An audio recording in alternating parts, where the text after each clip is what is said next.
Good morning to all the participants. On behalf of Chennai Institute of Technology, I extend a very warm welcome to all of you for the webinar series 4.0. So under this webinar series 4.0, we have been conducting many programs for the benefit of our students, community, and as well as for other participants.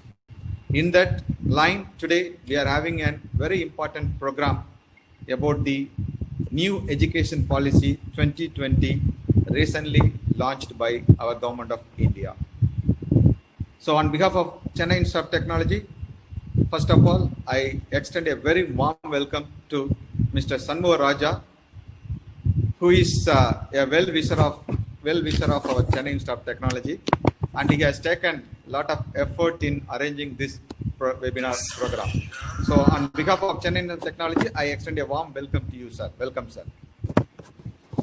I take immense pleasure in extending a very warm welcome to Ms. Nagar, who will be making a presentation to you about this new education policy and its competition. So on behalf of Chennai Institute of Technology, I extend a very warm welcome, ma'am. I also have a great pleasure in extending a warm welcome to Dr. Chetan. So he will be delivering a talk about the implication of this national education policy on higher education in our country. So welcome, sir. I also extend a warm welcome to all the faculty fraternity of Chennai Institute of Technology, my student friends, and also other participants for this webinar series 4.0 on implication of national education policy 2020 on higher education. Welcome you all once again.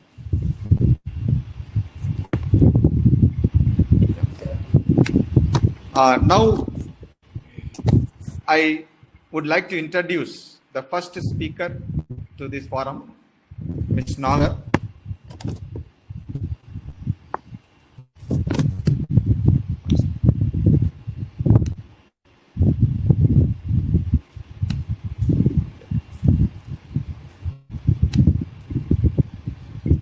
Ms. Mahmada Nagar is a young and firebrand social activist hailing from Kashidabad, Uttar Pradesh.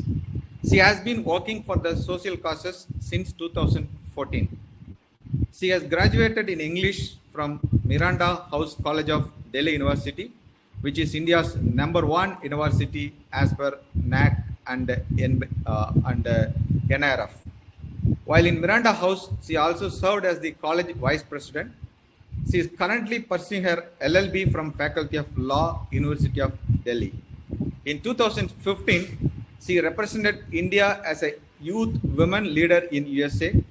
Followed with her activism, she also represented India in SAARC conference held in Thailand on the rights of minorities in the South Asian region. She has been very vocal in her viewpoints on women's rights and issues, and were also a part of political mobilization team in Nirbhaya gang rape protest and in advocacy of the Juvenile Justice Bill amendments.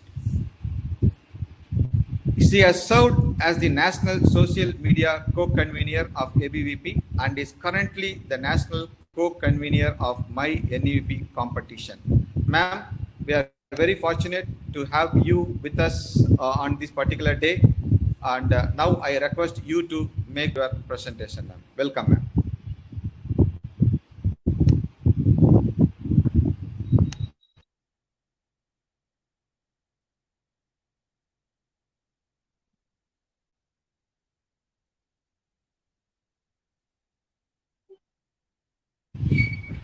Ma'am, you can start.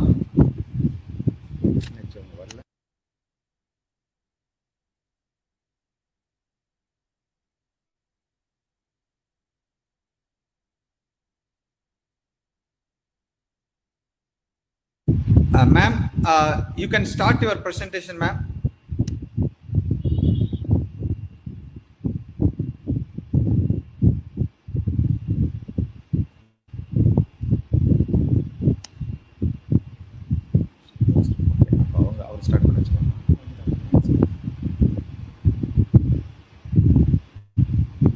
Ma'am, you can unmute yourself and you can start your presentation.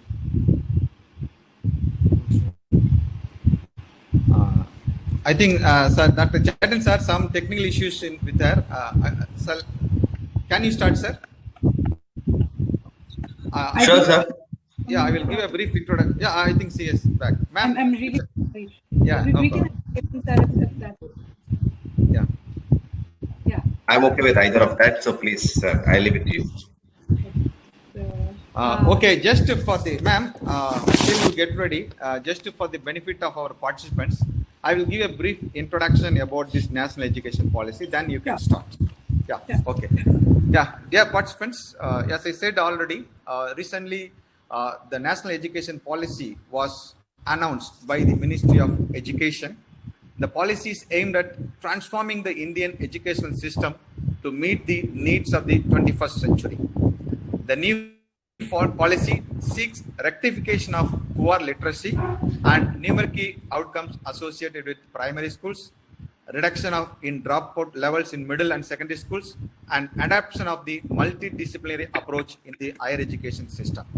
Apart from this, the policy also focuses on early childhood care, restructuring curriculum and pedagogy, reforming assessments and exams, and investing in teacher training and broad-based their appraisal. In fact, NEP is based on the fundamental pillars of accessibility, affordability, equality, quality, and accountability. So, we have a very strong hope that this new education policy is going to have a greater reforms in our educational system of our country. So, as an educator and as a student, we all should know about the features of this national education policy and how every one of us will get benefit out of this educational policy. Now, ma'am, you can start your presentation. Thank you. Yeah. So, as Sir just told, and as we all are aware, that the National Education Policy 2020, or as we call it, NEP 2020, was approved by the Union Cabinet of India on 29 July of this year. Am I audible? Yeah, yes, audible. You can go ahead.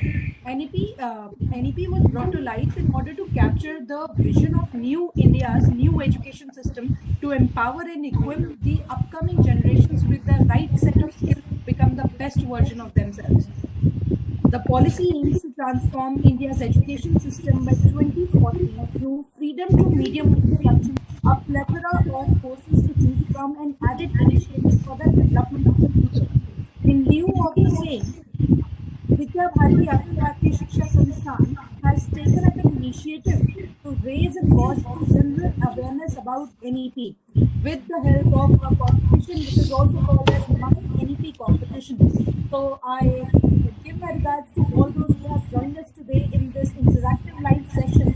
And without any further ado, I would like to share with you all a presentation that might help you all understand the competition a little more. So this competition, sir, if Principal Sir is still online with us, if you could please share the screen for the presentation. Yes, ma'am. Already shared, ma'am. Yeah. You can also operate from your end. No, the presentation is not visible on my Not screen. visible? One second. No. 1 second. Sendil now.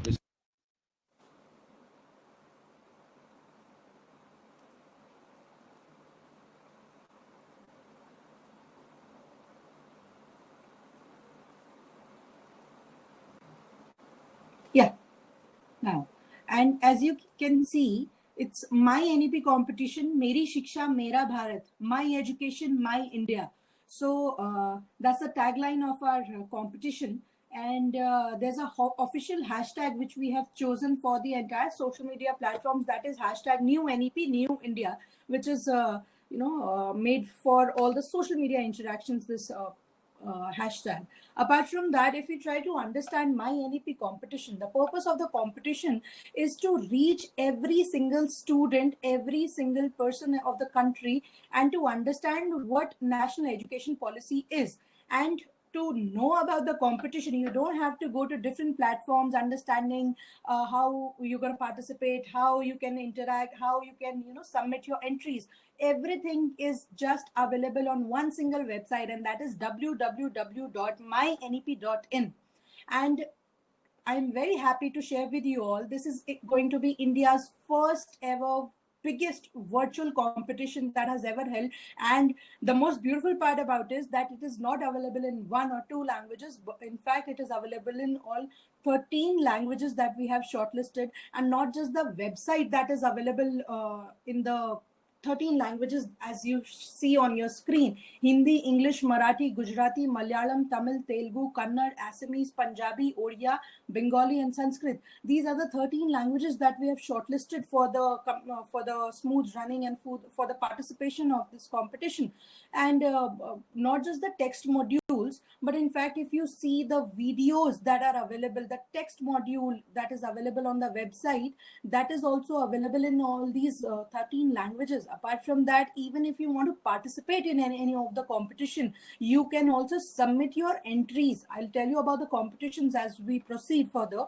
But even in the competitions, you can post your entries in your own regional language, and that is something that is happening for the very first time. And why we are doing this? We are doing this because, as we see when we talk about national education policy, we also get to see that even till 8th standard we can study in any of our regional languages. So just to laud that initiative, or a policy of national education policy, we have tried to make our entire competition multilingual and available for everyone. Just like every other competition, our competition also have few themes that you have to keep in mind while participating in the competition. One of that is Bharat-centric education, holistic education, knowledge-based society, and quality education. These are the four themes and four thematic pillars of a competition. As you see, interactive quiz competition. So I would like to tell you what exactly this interactive quiz competition is. Whenever you go to www.mynep.in, you would get a screen, you will find an option to register yourself first. You have to fill in your basic details, your name, your email, mobile number, so and so basic details. The moment you register yourself, there will be an OTP that will come on your mobile number that you've put in. After putting the right OTP, you will now be logged into your website, as I stated, www.mynep.in. After registering yourself in the website, there will be a video that will pop up on your screen. The video will be named as NEP 2020 Decoded. And as I told, the entire competition is multilingual and is available in different languages. What you have to do is you simply can change the language of that video that is available on your screen from English or Hindi to any of the regional languages that we discussed earlier. When we finish our video, we would find an option to participate in an interactive quiz. This quiz will be curated. All the questions of this quiz will be curated from the video that you have seen earlier on our very website. After finishing your interactive quiz, a scorecard will be generated for you all, where you can also generate an e-certificate after submitting your scores, which is both this e-certificate that will pop up on your screen after the after completion of your quiz competition and you submit your scores. That e-certificate can not only be downloaded in your device, but can also be directly shared to your social media handles from there itself. Apart from the quiz competition, now let's come to the main category. There are three categories in the MyNEP competition, one of which is category 1, which is viable for 9 to 12 standard students. Here we have 5 competitions, that is 2-minute speech, handmade poster, letter to Prime Minister, 300 words essay, and me making. These are going to be the 5 types of competition which will be under category 1. The prizes will be first, second, third, which are priced as 10,000, 5,000, and 3,000 respectively. Prizes will be given in language category. Let's say one wants to participate in 300 words essay, and I want to submit my entry in let's say Tamil for that matter, or Odia, Bengali, any of the regional language that I like or I'm comfortable with. I post my entry in 300 word essay competition under category 1. The prizes or the judgment of the competition of that given competition will also be the prizes will also be announced language wise. So let's say first, second, third prizes in Tamil language of 300 words essay competition. Similarly, there will be 13 first, second, third prizes in one competition. When we go to the second category, which is undergraduate and above category, which applies to you all, here we have short film, which should not be more than 220 minutes, 2 minutes and 20 seconds. Digital poster making, which we also call as graphic designing, oftenly painting or handmade poster competition. Minimum 8 tweet threads. You have to post 8 tweets in a thread, dedicated to my NEP competition or national education policy, keeping in mind the four themes that I discussed earlier. As well, meme making competition. We all have a funny bone inside us, and we have that tickle bone, which we like to, play around with all the time. So if you want to engage yourself, you have that sarcasm in you, you have that fun quotient in you, you can always participate in the meme making competition and use that sarcasm in the right direction, channelizing your energy and your humor in the right direction, and you can make a nice meme on my NEP competition. You can post a tweet thread on Twitter, you can make a handmade poster, you can make a digital poster using Adobe Photoshop, or maybe Illustrator, Canva. You can even make it through your phone. A short film, which is not necessary that you have to shoot the entire video. You can also accumulate few pictures, add some music, and do whatever kind of creativity you would like to, engage yourself in, and make a short film not more than 2 minutes and 20 seconds. Prizes will be as similar to that I shared before. There will also be a special mention category, where in each category 10 students will be given with a special mention of 1000 each. Apart from that, there will be participation certificate that will be given to all. Then there's category 3, which is for citizens category, and which is open for all. And also I would like to add, when we talk about undergraduate and above, it is not alone for the undergraduate students. It is for post graduation, MPhil, PhD, research scholar, students who are maybe not enrolled in regular colleges, but maybe studying in some sort of coaching institute, aspiring for SSC, UPSC. Any such student who's involved in any kind of academic institution can participate under category 2. Competitions in category 3 are same to that of category 2, and the price criteria is also same. But when we talk about citizens category, I would like to share with you all who all can participate. When we talk about citizens category, this is like, I love to share about this category because half of my family is already participating in this category. Why? Because this is a citizens category and it is open for all. The motive of this entire competition was to make sure that every student, every person, every citizen of the country knows about the national education policy and how it benefits each one of us. So we made sure that everybody can participate. There's no age barrier, there's no nothing which will stop you from participating in this competition. My grandfather, he writes so well, so he has already taken up to Twitter and participated in minimum 8 tweet thread competition. So I also urge you to share this competition to both your parents, your friends, your relatives, your professors. All of them can participate under category 3. So this was about the competitions. I am skipping some of the rules and regulations, which you will also be able to find on the website itself. I am skipping these rules and regulations for now, and I will jump to the NEP ambassador thing. Just give me a moment as I change the screen here. So now, as you see, there's an option of NEP ambassadors. What we often see is, let's say I ask some institute to nominate or to appoint someone as an ambassador for any national level competition. What we often get to see is that institutions ought to push forward or to make the brightest of the bright students come and stand in the front row. But as I told, that this competition is meant for everyone.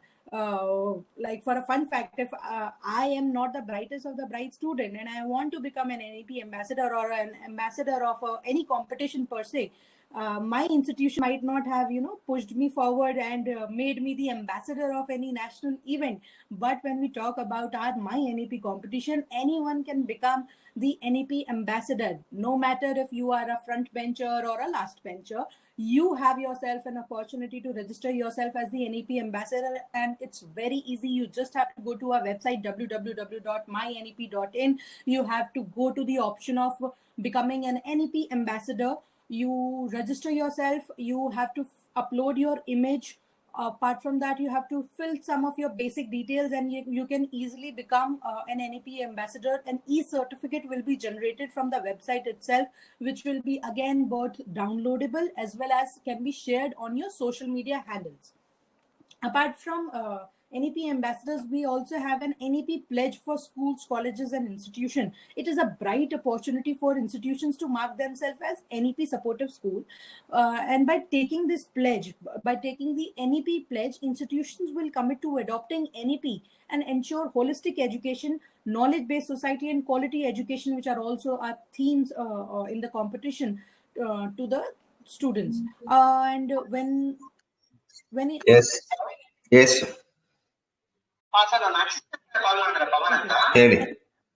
ಅದ್ರ document verification credit card sir ಅದು ಎಲ್ಲಿ ಬರ್ಬೇಕು sir? Ramaiah ಅಂತ ಹಾಕಿದ್ದಾರೆ. Ramaiah medical college building office ಅಲ್ಲೇ ಇರುತ್ತೆ. ಬನ್ನಿ, UBL road 2:15 ಮೇಲೆ ಬರ್ತೀರಾ? I think Chetan sir, you can unmute your mic, please. ಒಳಗಡೆ ಬಂದು ಕಾಲೇಜ್ you ಬಿಲ್ಡಿಂಗ್ can ಬರ್ಬೇಕು.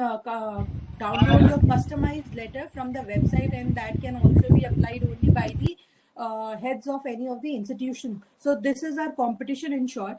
Just in case you have any queries and you don't understand anything on the website and you need to know something about the competition, there's an interactive WhatsApp feature that is you can all note down this number 8181813276. This is our WhatsApp number where you can reach us in regard with any queries of the competition. Apart from that, there are a few dates to remember. The competition will go on till 2nd October midnight, and you can register yourself anytime till 2nd October and upload your entries for the competition. If I have to sum up the competition in 2 words, I would say that there's a thing called upload, and then there's a download. When we talk about upload, there comes all the competitions where you will have to upload the entries. Let's say for a 2-minute speech competition, essay writing, letter to Prime Minister. In these competitions, you have to upload your entries. When it comes to download, the website gives you three options to download things. One is the NEP quiz competition certificate that can be downloaded. Another is the NEP ambassador certificate that can be downloaded and shared on your social media. And then the third download, which is available on the website, that is of the NEP institutions pledge certificate, which can also be downloaded from the website. So this is our competition. So you can stop sharing the screen now, and I can join back in.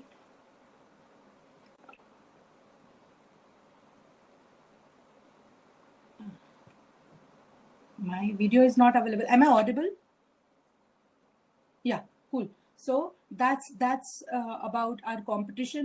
Again, I would like to request you all that please do go to www.mynep.in and register yourself immediately. Generate your e-certificate, and don't forget to mention our handles. That is @mynepin, mynepin in all your social media posts. That's it. Over to you, sir. Thank you.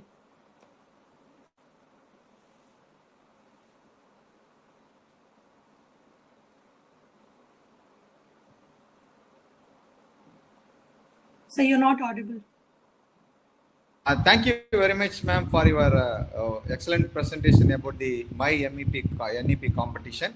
I have a strong hope that many students from our institution will take active part in this competition, and also many will become the NEP ambassadors also. Thank you for your presentation, ma'am. Yeah. Now I would like to give a brief introduction about the second speaker, Dr. Chetan. He is the Chief Consultant, Committee for Draft NEP and Joint Secretary of Chess. Dr. Chetan has obtained his doctoral degree from the National Institute of Advanced Studies, Bangalore. He received his master's degree in political science and MPhil in law and governance, Jawaharlal Nehru University, New Delhi. He received the prestigious Erasmus Mundus Scholarship to pursue Masters in Lifelong Learning, Policy and Management, joint degree from University of London, University of Aarhus, and University of Destiny, Spain.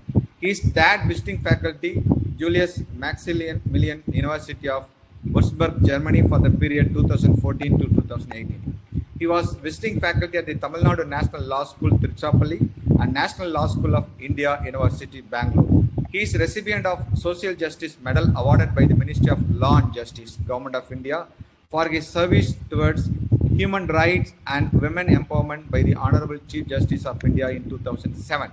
He is associated with research projects on higher education, issues of social justice, health and nutrition, and political and electoral reforms. He served as Chief Consultant in the Technical Secretariat of Committee for Draft National Educational Policy, constituted by MHRD, Government of India, and Convener Subcommittee Task Force on Implementation of NEP in Karnataka, constituted by KSHEC, Government of Karnataka.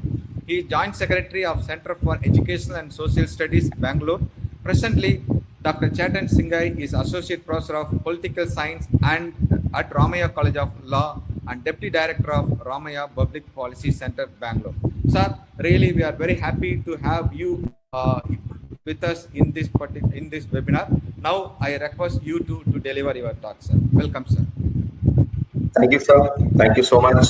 First of all, I think it's very nice to connect to your institution and to hear Mahameda Nagarji for her detailed description of MyNEP, because I am also one of those strong promoter and support to the NEP ambassadors, because there is some background noise.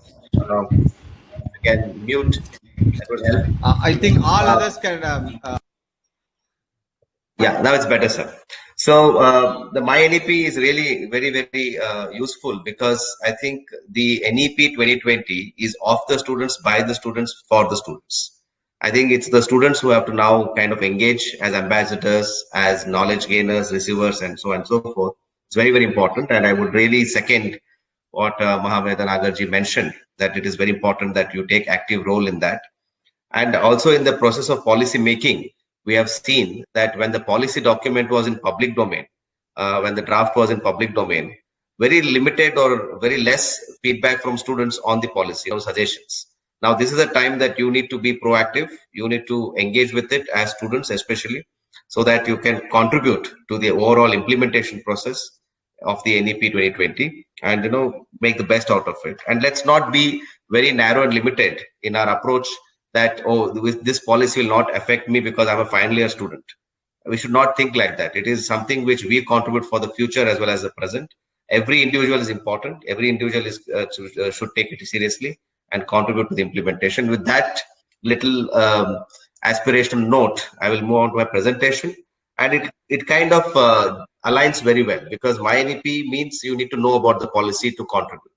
So in a way, I would provide the overview of the policy very briefly, because I know that this is the middle of the day and there is a very critical time of the day for lunch. So I will not be in between you and the lunch. I'll be very, very brief, and so that we can focus. And by NEP can be also something which will help you to contribute and participate.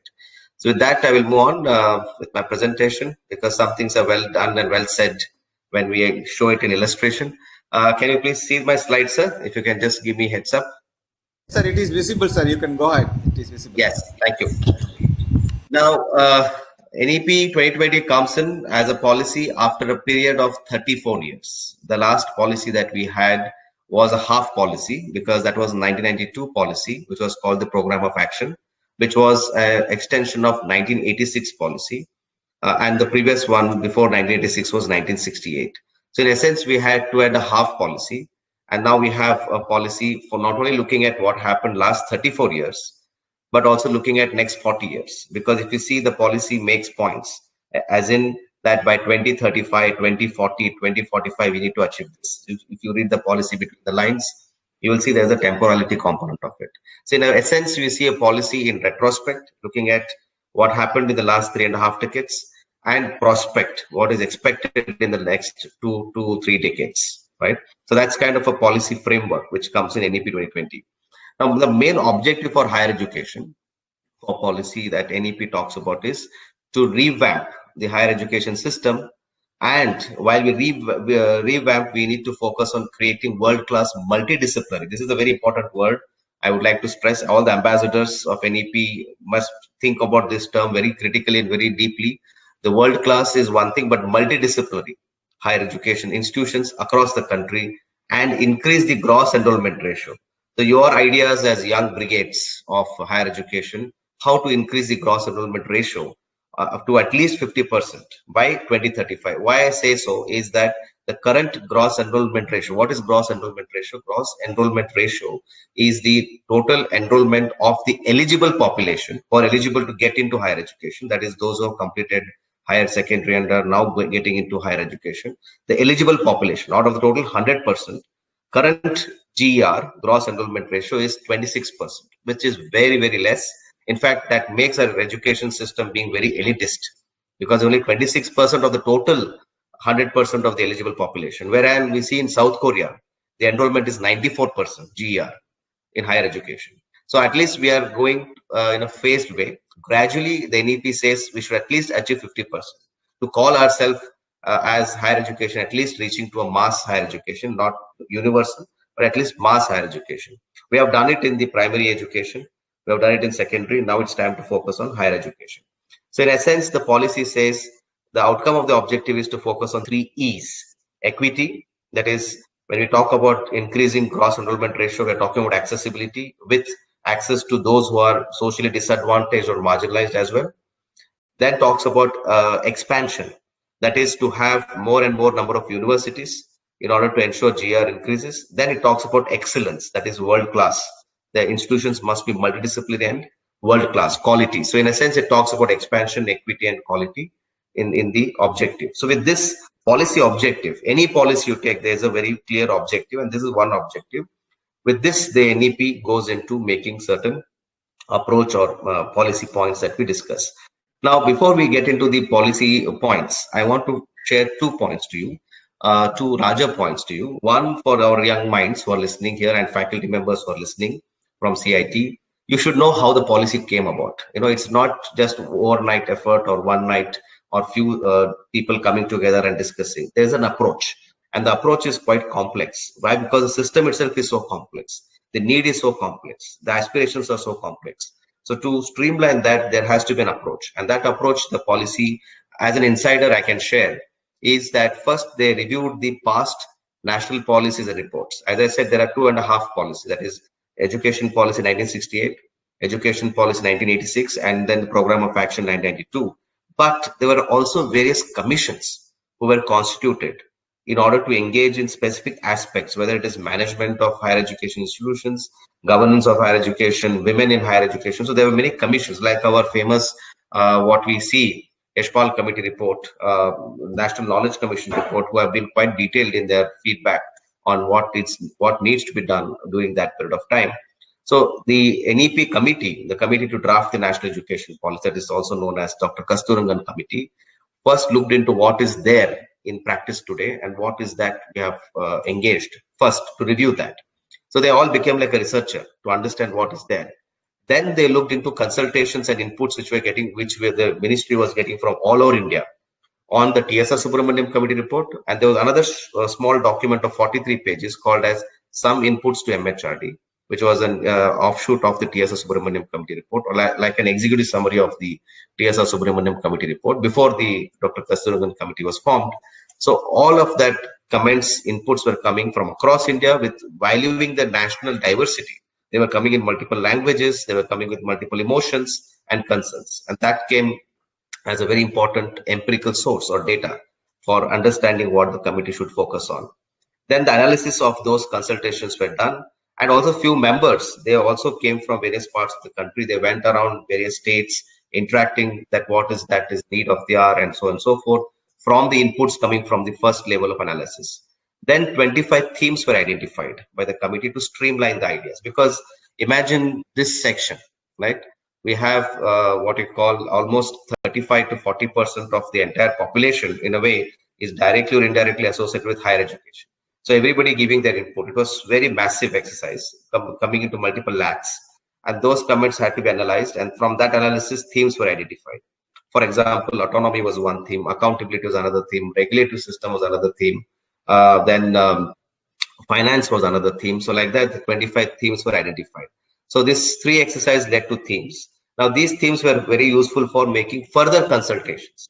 So we had received already consultations on the 2 reports which were already there. Then further consultations were held with key stakeholders to go deeper into some of these themes. Then there were 2 other activities happening parallelly. The technical secretariat was looking into what are the global best practices in education and policies. One point I would like to share here is that when we say global, very often our tendency is to look towards the West. The West, that is in terms of UK and US, and also some European countries. But here I would like to bring to your kind notice that one, we had long forgotten our own roots.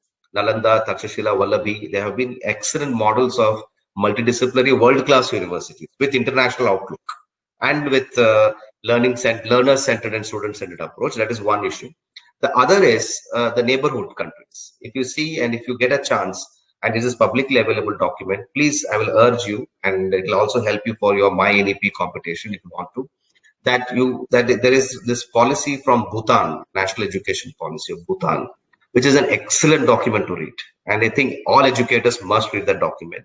And that also became a very important source of reference, for example, for discussion and having dialogue within the committee on how did this country envisage education. In fact, they focused on the concepts of learning, competencies, abilities, graduate attributes, and no wonder the country is also the initiator of the Gross National Happiness Index, and that happiness is very visible in their education policy when you read it.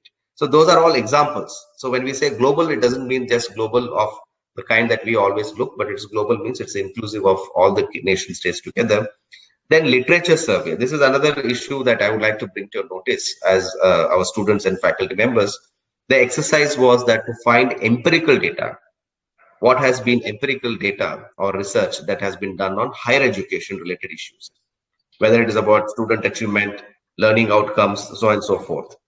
So that data was also very less when it came to Indians working on Indian-based issues in India. It was mostly the people from the West who are coming and studying our Indian issues. We are very proud about our biographies people have written.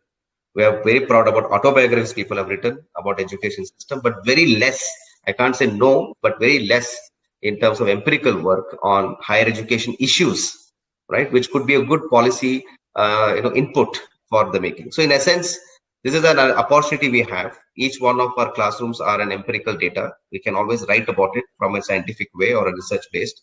So all of this put together was the policy life cycle, which led to the draft, which was submitted in May 2019. And that draft became the approved version with certain extractions of the draft on July 29, 2020. And this red line here is because there was another committee, which was called Committee to Finalize the Draft, NEP. Wherein the committee which was put in public domain for more than 2 months, we received a lot of suggestions, inputs, comments, critiques. So those all had to be reviewed. I can simply say, visually, maybe you can imagine, each committee member of that committee to finalize the draft NEP had to carry at least 1,000 pages in multiple volumes and read through all the comments, highlight what is required to be amended, what needs to be considered, and so on and so forth. Then the final version was what was submitted to the MHRD, and now the Minister of Education has approved on 29 July. So this is the policy life cycle. This is not an easy process. This is a very detailed process. And in essence, it makes it an evidence-based policy, which was dependent on experience and expertise of the committee. So wherein it's very, very important to highlight the word evidence and data-driven policy.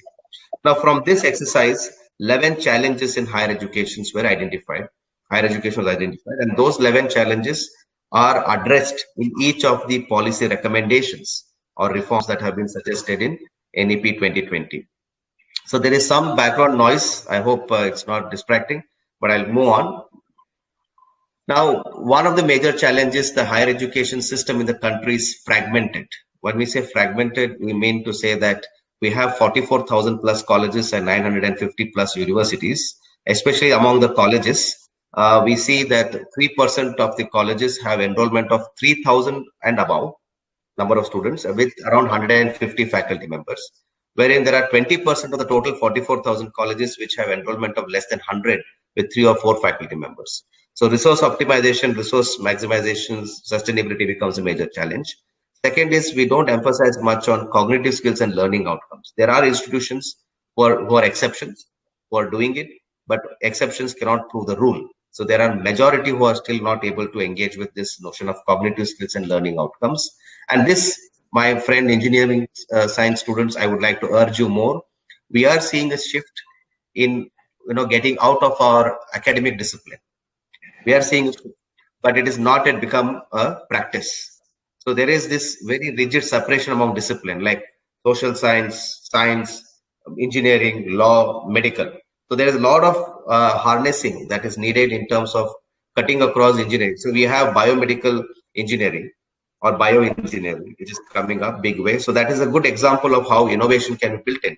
So that culture has to build in, not in terms of courses only, but in terms of individual students and faculty members going out of their discipline, like the frog in the well, get out of that well and see how other disciplines can contribute to you. Accessibility is a problem. Limited teacher and institutional autonomy is a problem. The regulatory mechanisms are very strong. They are unable to have space for autonomy for teachers. And merit-based career management has been the biggest challenge that has led to lack of motivation among faculty members, and lesser emphasis on research, especially in colleges. Nobody stops colleges not to do research. It is because they have a lot of teaching load, right? 16 hours of teaching per week is not an easy task for one faculty member to do that. But that is why it becomes very important. The NEP provides certain recommendations to address that problem and then promote research. Then governance and leadership.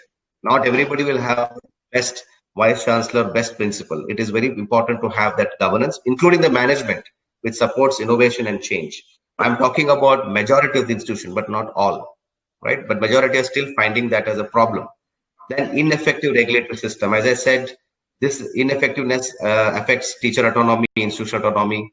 It affects if you want to bring in some innovation in college education. So regulatory mechanism doesn't allow you. And the last is with regard to affiliation system, right? It's not only from the affiliating college point of view. There are many state universities who affiliate colleges. And as a result of affiliation, it's just not the college which gets affected because of lack of autonomy for curriculum change and all those things. But the affiliating university spends too much time on administering this affiliating colleges, which affects its research, teaching, etc. That is a kind of vicious cycle that are there. So in essence, these were the 11 challenges. To address these 11 challenges, the NEP makes certain policy recommendations, which I will now go to one by one. First is how to address ineffective, disempowering regulatory system. So the NEP says there is a major change it recommends. What is that? Is to current regulatory system must evolve and transform into this model. What is that model? Higher Education Commission of India, HECI.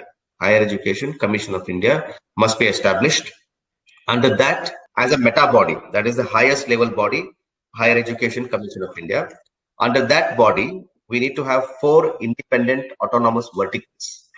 And those verticals are going to be based on specific function of each regulatory body. One of the vertical is National Higher Education Council, which will be a single point regulatory system, wherein it subsumes AICTE, UGC, Nursing Council of India, Pharmacy Council of India, Dental Council of India, except medical and law. Others which are there are 16 of them.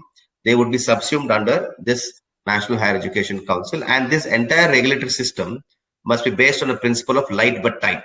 In order to promote autonomy, institutions are going to be responsible. Institution must take ownership.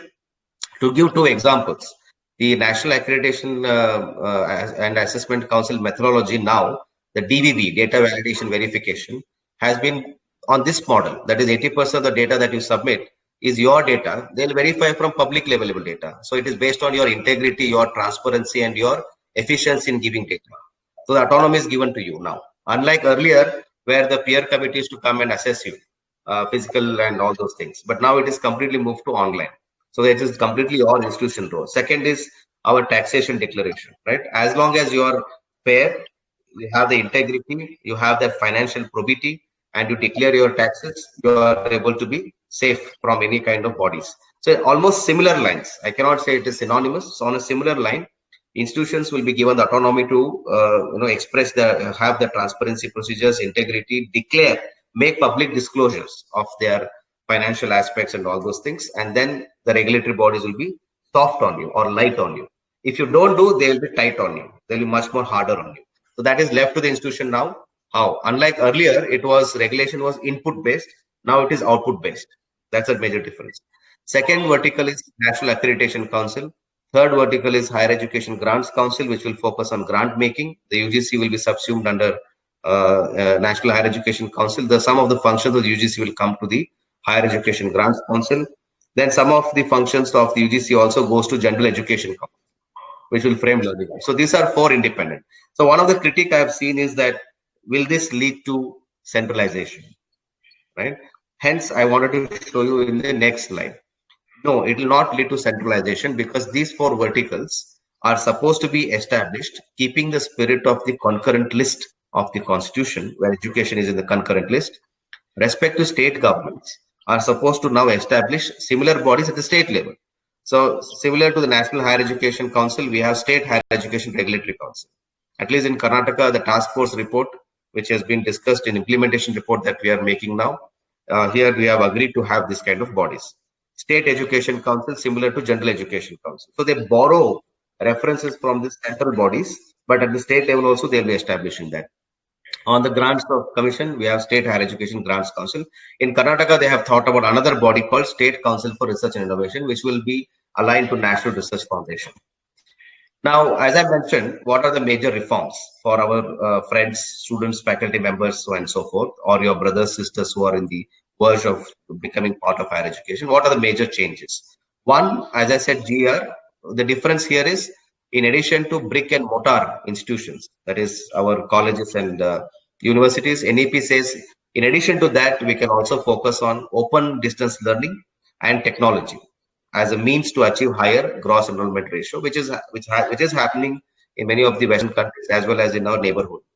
Then focus on holistic and multidisciplinary education. When we say holistic, it is important to appreciate a student must have intellectual, aesthetic, social, physical, emotional, and moral education in a particular institution, as long as they are also contributing to curriculum.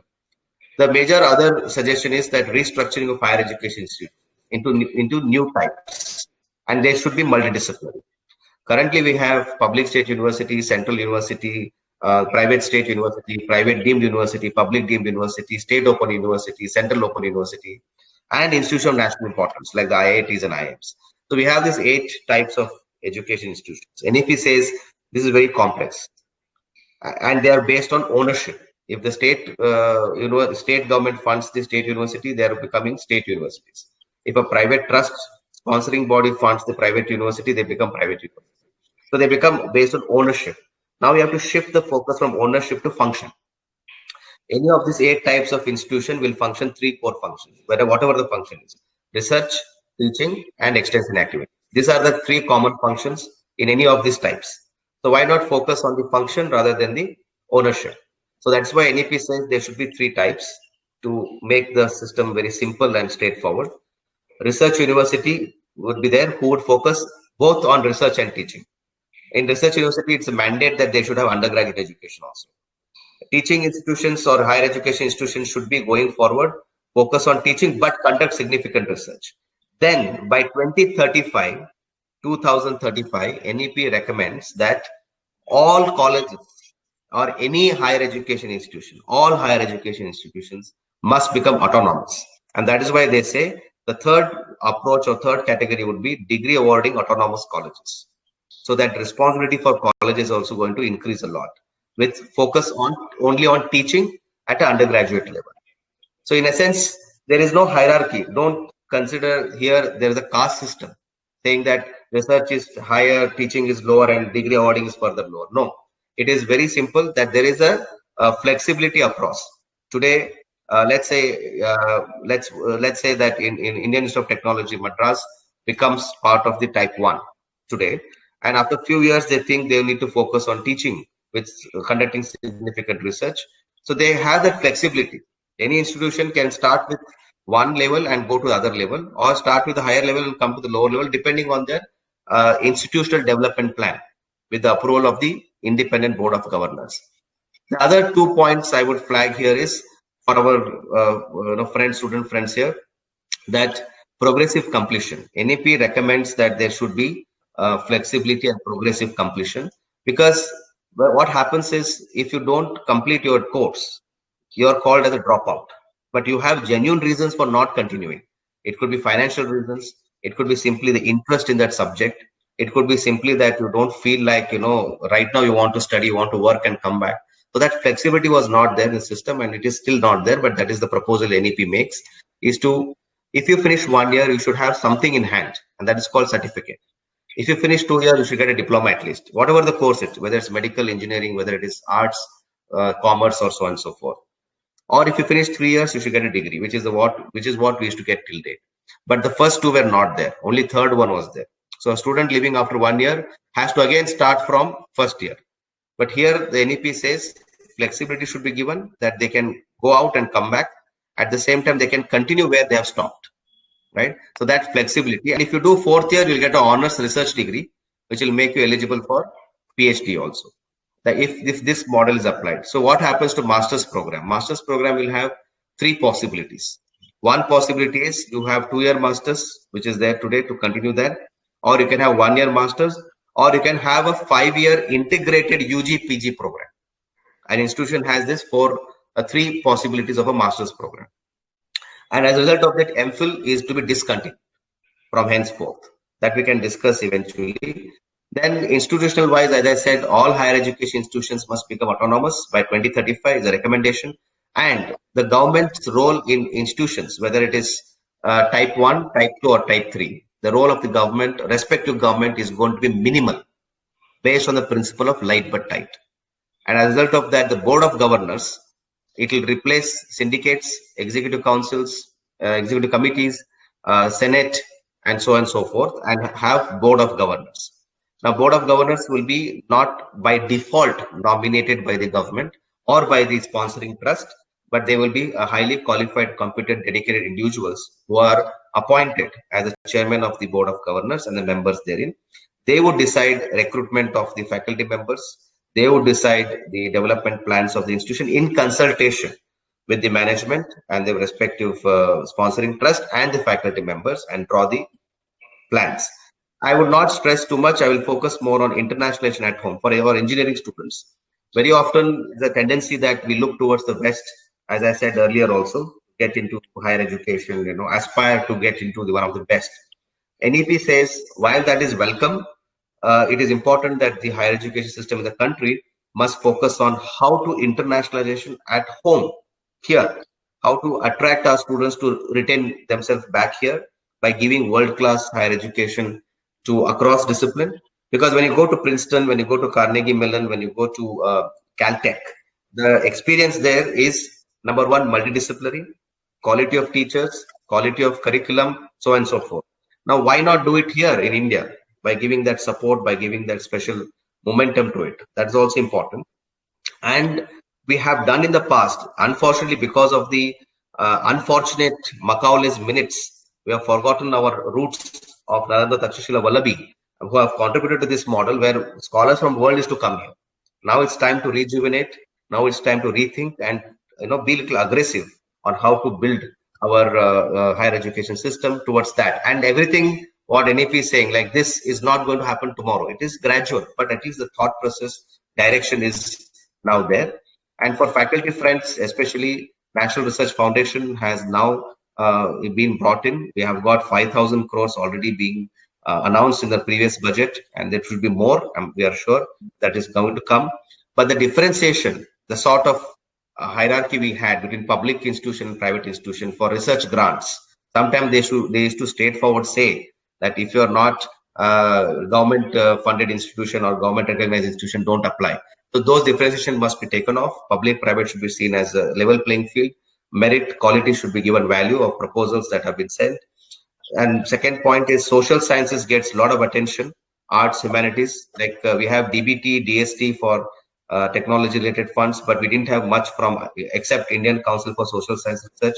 That means multidisciplinarity becomes very important. Interdisciplinarity, multidisciplinarity for us to engage, and NRF also becomes a body for mentoring, capacity building for those young researchers who are getting into discussion. So last, technical education, what is the recommendation? Professional education becomes an integral part of overall higher education system. You cannot, as engineering college, engineering institution, cannot differentiate yourself from other higher education institution. You should see the integration. like how you integrate the industry, you integrate with also other disciplines. Then standalone agriculture university, veterinary science university, legal university, technical universities, so on and so forth, must aim to become multidisciplinary. They should and shall aim to become multidisciplinary institutions if they have the land, if they have the capacity, if they have the resources for that. Then all institutions offering professional or general education will aim to organically evolve into institutions or clusters. Like CIT is an institution. Now, if they are unable to engage in multidisciplinarity, they would engage as a cluster, remain where they are, but engage as a cluster model across the neighborhood institutions to become multidisciplinary by 2030. So you have a choice, either you evolve as a multidisciplinary or you engage into a cluster model. So in essence, I will stop here. As I said in the beginning, my NEP is an example of how the students will become the ambassadors of the student, by the student, for the student, that NEP 2020. At the same time, NEP 2020 is also of the institution, by the institution, for the institution.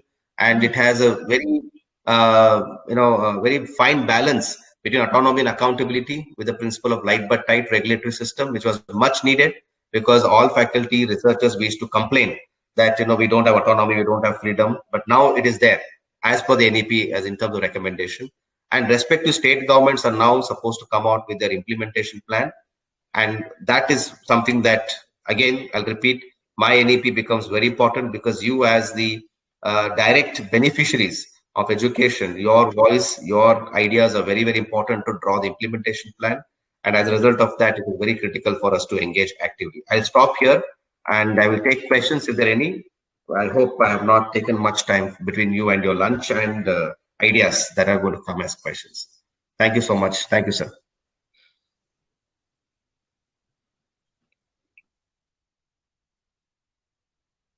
I'm ready.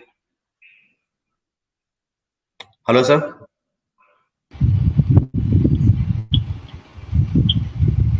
Hello? Yes, sir. Yes, sir. Sorry, there was some technical problem from my side. Was I audible? Have you completed? Okay. Yeah, yes, sir. Audible, sir. Yes, sir. Yes, sir. Shanmugaji, was I audible? Yeah. Yes, sir. Any question? Audible, sir. Yes. I think so students directly they cannot ask. They can only post their question in chat box. Students, if you have any clarification, if you want, yes.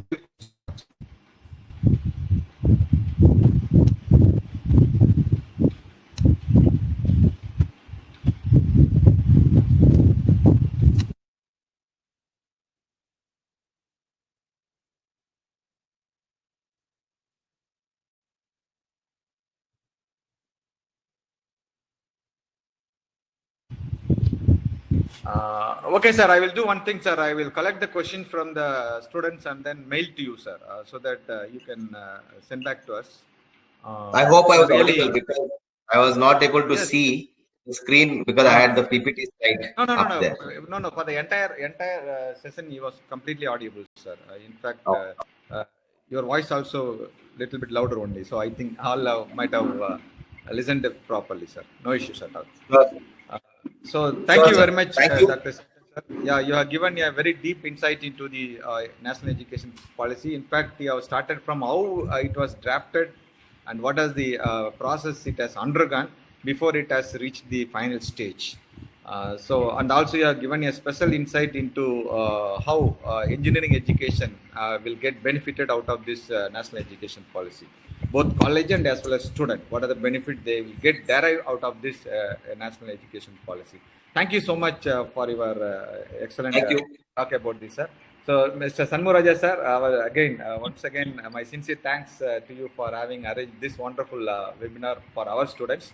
Hope we will have a lot more such a program with your association in future at our campus, sir. Thank you so much, sir. Thank you so much, sir. Sir, thank you, sir. Yeah, thank you. Thank you so much. Yes, sir. I have shared my email ID. Yeah, yes, sir. Yes, sir. They will always write to me. Yeah, thank you.